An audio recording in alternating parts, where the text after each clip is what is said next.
Hello বন্ধুরা, পৌষ সংক্রান্তি মানেই কিন্তু পিঠে-পুলির আয়োজন। তাই আমি আর দেরি করলাম না, চলে গেলাম পিঠে তৈরি করতে। দেখো কত সুন্দর সুন্দর চিতই পিঠে বা সরা পিঠে বা সাজ পিঠে আমি তৈরি করেছি, বা ভিজে পিঠে, দুধ পিঠে, তোমরা যে যাই বলো না কেন। তোমরা যে পিঠেগুলো দেখতে পাচ্ছ, এগুলো সম্পূর্ণ পিঠে কিন্তু আমি নিজে হাতে তৈরি করেছি ছাদের উপরে উনুন করে। তো চলো পিঠেগুলো কিভাবে তৈরি করেছি তাই নিয়ে পৌষ সংক্রান্তির খুবই সুন্দর একটি ব্লগ ভিডিও তোমাদের সঙ্গে শেয়ার করছি। তো তোমরা দেখতে থাকো, আশা করি তোমাদের অনেক ভালো লাগবে। দেখো পিঠেগুলো কিন্তু খুবই সুন্দর আর লোভনীয় হয়েছে। তো তার জন্য প্রথমেই চাল কিন্তু ভিজিয়ে দিয়েছিলাম, তো সেই চালগুলোকে জল ঝরা দিয়ে আমি এখানে সুতো দিয়ে মানে ছাদের দড়িতে ঝুলিয়ে রেখেছি। এতে করে জলটা সম্পূর্ণ বেরিয়ে গেলে কিন্তু চালটি গুঁড়ো করতে খুব সুবিধা হবে। আর এদিকে দেখো বাগান কিন্তু পুরো ফুলে একদম ভর্তি হয়ে আলো হয়ে রয়েছে, দেখতেই পারছো খুবই সুন্দর। আর এই গাছটি কিন্তু আমার নিজে হাতে চারা তৈরি করে বসানো, তো সে গাছেও ফুল ফুটেছে, দেখতে কিন্তু বেশ সুন্দর। তো চলো এদিক থেকে তোমাদেরকে কয়েকটি ফুল আমি দেখিয়ে দিলাম। দেখো এটা হচ্ছে নীলঘণ্টা ফুল। নীলঘণ্টা ফুলগুলো দেখতে কিন্তু অনেক সুন্দর। আর ওদিকটার বাগানে তো গেলাম না। তারপরে চলো চালটা জল ঝরতে ঝরতে উনুনটা লেপে নিই। এই যে দেখো এটা হচ্ছে আমার পাইপের উনুন, এতে করে কিন্তু আমার ছাদের উপরে কোনো কালি পড়ে না, বা ছাদের যে রান্নাঘর সেটাও ভালো থাকে। এই যে দেখো এটাই কিন্তু আমার ছাদের রান্নাঘর।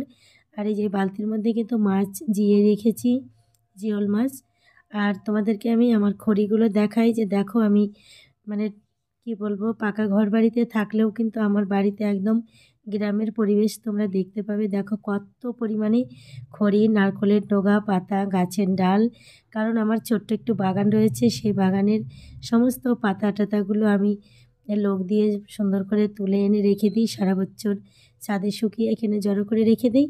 এই শীতের সময়টাই আমি জল গরম করি, বা মাঝে মাঝে মাংস টাংস রান্না করি, বা পিঠে টিঠেগুলো করি। তো দেখো তারপরে কিন্তু চালটাকে মিল থেকে গুঁড়ো করে নিয়ে এসেছে। এই চালটা কিন্তু আমি ছাঁকনি দিয়ে ছেঁকে নিয়েছি। আর এখানে যে চালটি দেখতে পাচ্ছ এটা কিন্তু এখনও চালা হয়নি। মিল থেকে ভাঙিয়ে নিলেও কিন্তু চালের মধ্যে অনেক সময়, বেশিরভাগ সময় চালের কুচিগুলো থাকে, সেগুলো চেলে নিতে হয়। তারপরে দেখো আটা মেখে কিন্তু আমি পিঠেও করতে শুরু করে দিয়েছি।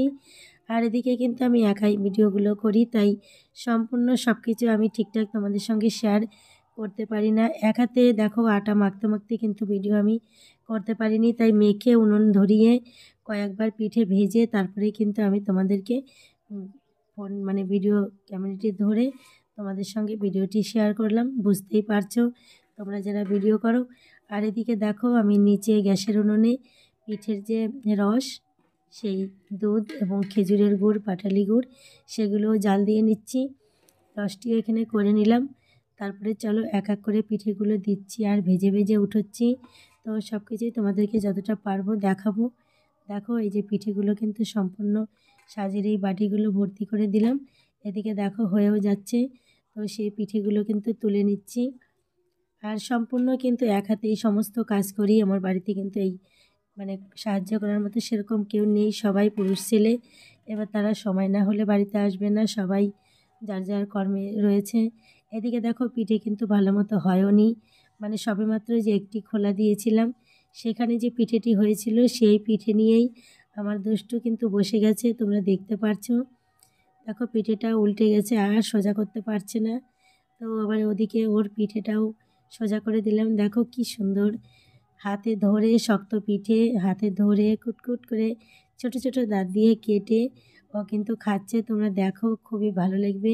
আর ও কিন্তু অন্য কোনো খাবার নিজে হাতে খায় না, শুধুমাত্র এই পিঠেটাই টুকটুক টুকটুক করে একটুখানি খায়। তো দেখতেই পেলে কত সুন্দর পিঠেগুলো খাচ্ছে। আর এদিকে কিন্তু আমি কিন্তু পিঠেগুলো ভাজতেই রয়েছি, কারণ বেশ অনেকটাই পিঠে তৈরি করতে হবে। রসে ভেজানো হবে কিছুটা, তারপরে এমনি শুকনো খাওয়ার জন্য রেখেছি। এদিকে ধনেপাতা দিয়ে কিছুটা করব, তারপরে আবার একটুখানি মুরগির মাংসও করব। কারণ আমার ছেলে, বড় ছেলে, ও মুরগির মাংস দিয়েই পিঠে খায়। ও কিন্তু কখনোই ঝোল পিঠে বা ক্ষীরের সঙ্গে পিঠে মানে মিষ্টি জাতীয় কোনো কিছু খেতে চায় না। তাই জন্য সবসময় ওকে একটুখানি দেশি মুরগি, আমরাই পিঠে করলে একটু দেশি মুরগি রান্না করি ওর জন্য। তো আজকেও কিন্তু তার কমতি ছিল না। তো ও কিন্তু এই কাঠের জালেই সুন্দর করে মুরগির মাংস রান্না করেছে, সেটাও তোমাদের সঙ্গে একটু শেয়ার করব। এদিকে দেখো পিঠেগুলো কিন্তু ভীষণই সুন্দর হচ্ছে। তো তোমরা বন্ধুরা কে কে বাড়িতে এই পৌষ সংক্রান্তিতে কী কী পিঠে তৈরি করলে অবশ্যই আমাকে কমেন্ট করে জানিও। আমি আরও দুটো একটা পিঠে করেছি, সেগুলো তোমাদেরকে কিছুদিনের মধ্যে ভিডিও দিব যে সেই পিঠেগুলো কেমন তৈরি করেছি। তো এদিকে দেখো পিঠেগুলো কিন্তু ভীষণই সুন্দর হচ্ছে। এই যে যে পিঠেগুলো তোমরা দেখছো যে অনেকটা ছিদ্র হয়েছে, যত পিঠে ছিদ্র হবে তত কিন্তু পিঠেগুলো রসে ডুববে আর নরম তুলতুলে হবে, আর খেতে তো খুবই ভালো লাগবে। আর যখনই দেখবে পিঠেতে এরকম ছিদ্র হবে না, তখন কিন্তু সেই পিঠেটা ভিজালে কিন্তু শক্ত হয়ে যাবে। তো দেখো আমার কাঠের খড়ি উনুন কি সুন্দর জ্বলছে। আর এদিকে তো পিঠে বানিয়ে বানিয়ে আমি পুরো রসে ডুবিয়ে দিচ্ছি, কারণ এখন আমি একা রয়েছি বাড়িতে। পরে কিন্তু আমার আরও মানে যা ভাসুর টাসুর সবাই বাড়িতে পিঠে তৈরি করছে, তবুও কিন্তু সকালবেলা আমরা সবাই সবাইকে ডেকে ডেকে দেই বা খাওয়া দাওয়া করি, আনন্দ করি।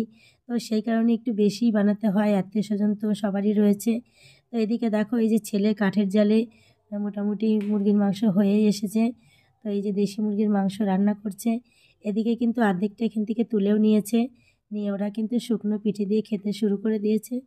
তারপরে দেখো বন্ধুরা পিঠেগুলো ভেজার পরে কতটা সুন্দর হয়েছে ভিজে, আর সম্পূর্ণ পিঠেগুলো কিন্তু একদম রসে ডুবে উল্টে উল্টে রয়েছে। দেখো ভীষণই সুন্দর হয়েছে পিঠেগুলো।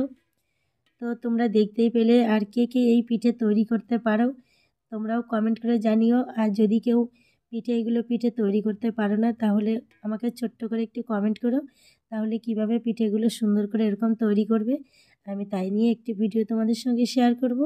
তো দেখো পিঠেগুলো কিন্তু খুবই ভালো হয়েছে, দেখতেই পারছো। এটা কিন্তু পরের দিন সকাল। তো এই যে দেখতে পাচ্ছ আমি কিন্তু বাটিতে বেড়ে বেড়ে সবাইকে দিচ্ছি।